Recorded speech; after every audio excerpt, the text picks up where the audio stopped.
Mayor Arya രാജേന്ദ്രനും യദുവും തമ്മിലുള്ള case Kerala ജനത മൊത്തത്തിൽ ശ്രദ്ധേയമാർന്നൊരു കേസായിരുന്നു അത്.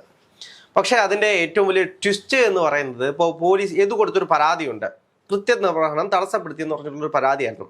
അതിൽ മേയർ ആര്യ രാജേന്ദ്രനെയും സച്ചിൻ ദേവിനെയും ഒഴിവാക്കിയിരിക്കുന്നു. അവിടെ മേയറുടെ അനിയൻ മാത്രമാണ് ഇപ്പോൾ അവിടുത്തെ പ്രതി. ഇവർ രണ്ടുപേരും അവിടെ ഇല്ലായിരുന്നു എന്നുള്ള കാര്യങ്ങളൊക്കെയാണ് പോലീസ് പറയുന്നത്. എന്താണ് അതിൻ്റെ ട്വിസ്റ്റ്? സമയം രാത്രി 9-9:30 മണി.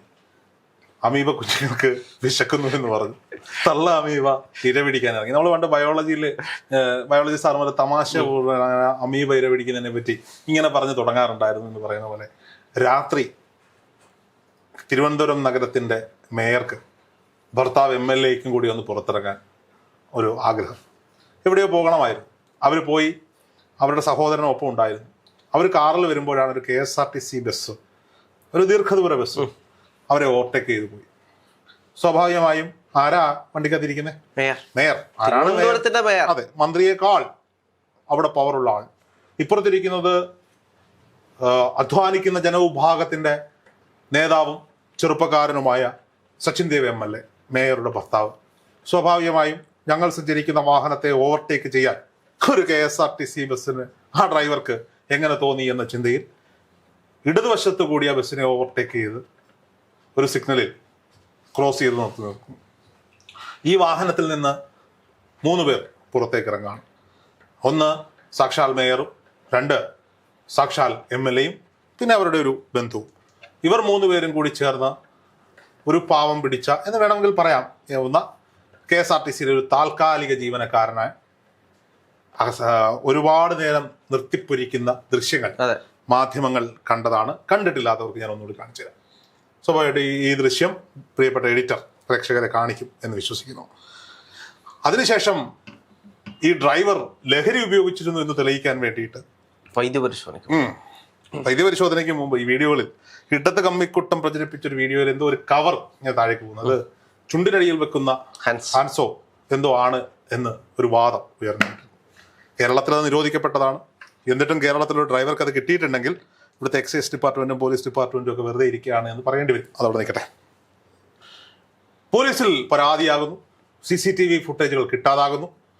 അവസാനം ഇപ്പോൾ ഡ്രൈവർ കൊടുത്ത പരാതിയിന്മേൽ സമർപ്പിക്കപ്പെട്ട കുറ്റപത്രത്തിൽ CCTV ദൃശ്യങ്ങളിലൂടെ, ക്യാമറ കണ്ണുകളിലൂടെ മലയാളികൾ കണ്ടതെല്ലാം മായ ആയിരുന്നു എന്ന് തെളിയുകയാണ്. അല്ല, അവിടെ ഒരു ട്വിസ്റ്റ് ഉണ്ട്. ഈ ബസ്സിനകത്തൊരു CCTV ക്യാമറ ഉണ്ട്, അത് കാണാതെ പോയി. അതിനകത്തൊരു മെമ്മറി കാർഡ് ഉണ്ടായിരുന്നു, അത് കാണാതെ പോയി. അതിനെ പറ്റി ഒരു ഞാനതൊക്കെ പറയാം. സർവ്വതും മായ.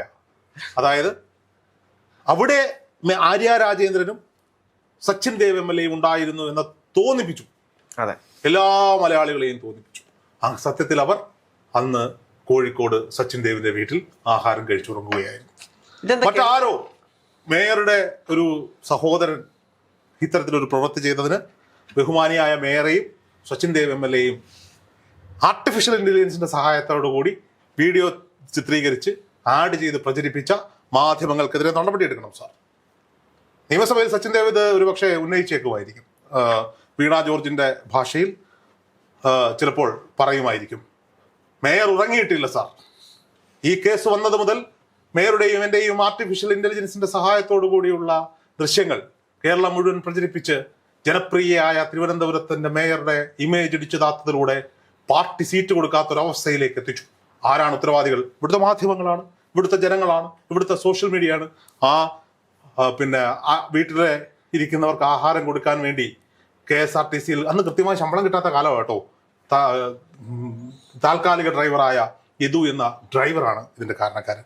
നോക്കൂ രാഹുലെ, ഒരു KSRTC ബസ് ഓടിച്ച ആളുടെ ഭാഗത്ത് തെറ്റുണ്ട് എന്ന് വെക്കൂ. ഒരു സാധാരണക്കാരൻ പോലും KSRTC ബസ്സിനെ ഓവർടേക്ക് ചെയ്ത് അവരുടെ ഭാഗത്താണ് തെറ്റെങ്കിൽ പോലും ബസ് ഒതുക്കിയിട്ടിട്ട് അന്നത്തെ നഷ്ടം അവന്റെ മുകളിൽ ചുമത്തുന്ന ഒരു കാലഘട്ടത്തിലൂടെ ജീവിക്കുന്നവരാണ് നമ്മൾ.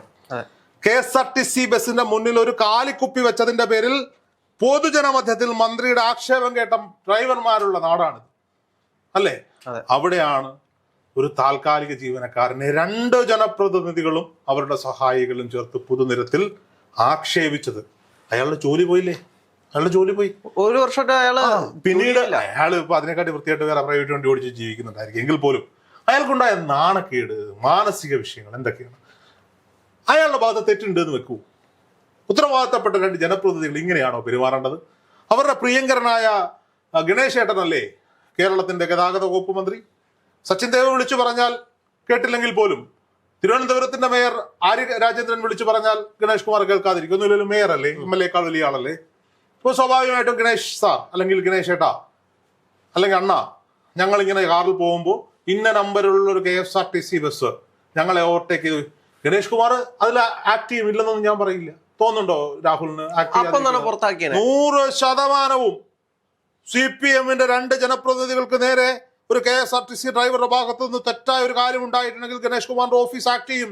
ഒരുപക്ഷെ KB ഗണേഷ് കുമാർ സ്വന്തം കാറ് സ്വന്തമായി ഓടിച്ച് സംഭവ സ്ഥലത്തെത്തി 10 ഓൺലൈൻ ചാനൽ വീഡിയോ ഇടും. ആ സാഹചര്യം ഉണ്ടായിട്ട് പോലും തിണ്ണമെടുക്ക് അധികാരത്തിന്റെ പവർ ഇവര് തൊഴിലാളി വർഗ പാർട്ടി എന്ന് പറയുന്നവർ ഒരു തൊഴിലാളിക്ക് നേരെ കാട്ടിക്കൂട്ടിയത് ജനങ്ങൾ മുഴുവൻ കണ്ടതല്ലേ? എന്നിട്ട് ഇതാ അവരുടെ ഹോൾഡ് ഉപയോഗിച്ചുകൊണ്ട് അവരുടെ തലതൊട്ടപ്പനായ മുഖ്യമന്ത്രി ഭരിക്കുന്ന പോലീസ് ഡിപ്പാർട്ട്മെന്റിൽ മായ സംഭവിച്ചിരിക്കുന്നു. പോലീസുകാരുടെ കണ്ണിലന്ന് തിമിരമായിരുന്നു രാവിലെ, തിമിരമായിരുന്നു. അല്ലെങ്കിൽ എന്തുകൊണ്ടാണ് ഇത്രയും അധികം തെളിവുകൾ, ഡിജിറ്റൽ തെളിവുകൾ നിൽക്കുമ്പോൾ കുറ്റപത്രത്തിൽ മേയറുടെയും MLA-യുടെയും പേരില്ലാതായി പോകുന്ന ആ വലിയ ഒരു സംവിധാനം ഉണ്ടല്ലോ? പക്ഷെ ഇപ്പുറത്ത് മറ്റൊരു കുറ്റപത്രമുണ്ട്. അത് മേയർ ആര്യ രാജേന്ദ്രൻ കൊടുത്തൊരു പരാതിയാണ് യദുവിനെതിരെ. യദു ലൈംഗികപരമായിട്ട് ലൈംഗിക ചേഷ്ടകൾ കാണിച്ചു എന്ന് പറഞ്ഞുള്ള പരാതി. അത് സ്വാഭാവികമായും വണ്ടി ഓടുന്ന വണ്ടിയിൽ ഇരുന്ന് കാട്ടിയിട്ട് അതിൽ പിന്നെ അത് ഇഷ്ടപ്പെടാതെ പോയ ഇവരുടെ സഹോദരൻ ഇവരെ വീട്ടിൽ കൊണ്ടാക്കിയിട്ട് തിരിച്ച് ഈ വണ്ടി തിരുവനന്തപുരം നഗരത്തിന്റെ തിരക്കുകളിലൂടെ ചിറക് വിരിച്ചു പറത്തി മിനിറ്റുകൾക്കകം ഇവിടെ കൊണ്ടുവന്ന് ലാൻഡ് ചെയ്തതായിരിക്കാം. അല്ലെങ്കിൽ പിന്നെ അങ്ങനെ ഒരു കുറ്റപത്രം വരേണ്ട കാര്യമില്ലല്ലോ. നാണമില്ലേ? ഇതാണ് എനിക്ക് ചോദിക്കാനുള്ളത്. ബഹുമാനപ്പെട്ട മുഖ്യമന്ത്രിയോടാണ്, അങ്ങയുടെ വകുപ്പിനോടാണ്. ആരെയാ നിങ്ങൾ പേടിക്കുന്നത്? അവർ തെറ്റ് ചെയ്തെങ്കിൽ ശരി, അവർക്കെതിരെ ഇത് എന്ത് കേസാ വരാനുള്ളേ? ഒരു പെറ്റി കേസല്ലേ, അല്ലാതെ വേറൊന്നും ഇല്ലല്ലോ. സ്ത്രീത്വത്തെ അപമാനിച്ച കേസൊന്നും അല്ലല്ലോ. എന്തായാലും ഏതു സ്ത്രീ അല്ലല്ലോ. അപ്പോൾ സ്വാഭാവികമായിട്ടും ആ കേസിൽ പോലും ഒരു ബാലസംഘത്തിലൂടെ വളർന്നു വന്ന മേയറായ ഒരു കുട്ടി, ആ കുട്ടി മേയറായപ്പോൾ എല്ലാവരും അഭിമാനിച്ചതാ. അവരെ പോലും പിണറായി പോലീസിന് പേടിയാണോ? കേരള പോലീസ് ഇത് എങ്ങോട്ടാണ് പോകുന്നത് മനസ്സിലാവുന്നില്ല. ഒരു സാധാരണക്കാരനാണെങ്കിൽ ഒരു പരാതി കിട്ടി അപ്പോഴേ FIR ഇട്ട് അറസ്റ്റ് ചെയ്യാനുള്ള നടപടികളിലേക്ക് പോകുമല്ലോ. ആരെയാണെന്നേ നിങ്ങൾ സംരക്ഷിക്കുന്നത്? ആരെയാ? ഈ നാട്ടിൽ എന്തോ ആയിക്കോട്ടെ, അയാൾ ചിലപ്പോൾ യദുവിനെ ഞാൻ ന്യായീകരിക്കാൻ തെറ്റുണ്ടായേക്കാം, ദേഷ്യം വന്നിരിക്കാം. ഇത് വലിയ ചർച്ചയാകുമ്പോൾ ജനത്തെ കാണിക്കാനെങ്കിലും ഒരു കേസിന്റെ കുറ്റപത്രം കൊടുക്കുമ്പോൾ ഇവരില്ല എന്ന് പറയുമ്പോൾ ഇത്രയും ജനങ്ങളെ, ഇത്രയും മലയാളികളെ മണ്ടന്മാരാക്കല്ലേ കേരള പോലീസ് ചെയ്യുന്നത്? ഇത്രയും നെറികെട്ടതാണോ പിണറായി പോലീസ്? അല്ലെങ്കിൽ വൃത്തികെട്ടവന്മാരാണോ പിണറായി പോലീസ്? അല്ലെങ്കിൽ ഒന്നാം പ്രതിയായിട്ട് സഹോദരനെ വെച്ചോട്ടെ. അത് ഞാൻ പറയുന്നത്, സഹോദരൻ ഇത് ചെയ്തു എന്ന് വരുത്തി തീർത്തോട്ടെ. സച്ചിൻ ദേവ് വണ്ടിയിൽ കയറിയതും അതിന്റെ മുന്നിൽ പോയതും ഒക്കെ നമ്മൾ കണ്ടതാണ്. ആര്യ രാജേന്ദ്രൻ ഷോ കാണിക്കുന്നത് നമ്മൾ കണ്ടതാണ്. ഒരു ഇപ്പൊ PP ദിവ്യ കേസിൽ എന്താ സംഭവിച്ചത്? അതിന്റെ പിന്നാമ്പറ കഥകളിലേക്കൊന്നും പോകുന്നില്ല. അവിടെ നടക്കുന്ന ഒരു ട്രാൻസ്ഫർ പാർട്ടിയിൽ PP ദിവ്യ നടത്തിയ പ്രസംഗത്തെ തുടർന്ന് നവീൻ ബാബു ആത്മഹത്യ ചെയ്തു. ഇതാണല്ലോ കേസ്. അതൊരു ഷോ ഓഫ് ആയിരുന്നല്ലോ. ഇത് രഹസ്യമായി സംസാരിക്കേണ്ടുന്ന ഒന്ന്, അയാളെ നാണം കെടുത്തിയപ്പോൾ, വ്യക്തിഹത്യ ചെയ്തപ്പോൾ മനം നൊന്ത് അയാൾ ആത്മഹത്യ ചെയ്തു. ആ കേസിന്റെ അവസ്ഥയൊക്കെ നമുക്കറിയാം എങ്ങോട്ട് പോകുന്നുള്ളത്. ഈ യദു എന്ന് പറയുന്ന ആള് വളരെ സെൻസിറ്റീവ് ആയിട്ടുള്ള ഒരാളാണെങ്കിൽ ഇത്ര ആക്ഷേപം സഹിക്കാൻ വയ്യാതെ ആത്മഹത്യ ചെയ്തിരുന്നെങ്കിലോ? സ്വാഭാവികമായിട്ട് എന്നാൽ പോലും ഇരയല്ല, അയാൾ കുറ്റവാളിയായിരുന്നു. എന്തായാലും ഇത് പിണറായി പോലീസിന് നല്ല നമസ്കാരം. AI ദൃശ്യങ്ങൾ പ്രചരിപ്പിച്ചവർ എല്ലാവരും ശിക്ഷിക്കപ്പെടട്ടെ.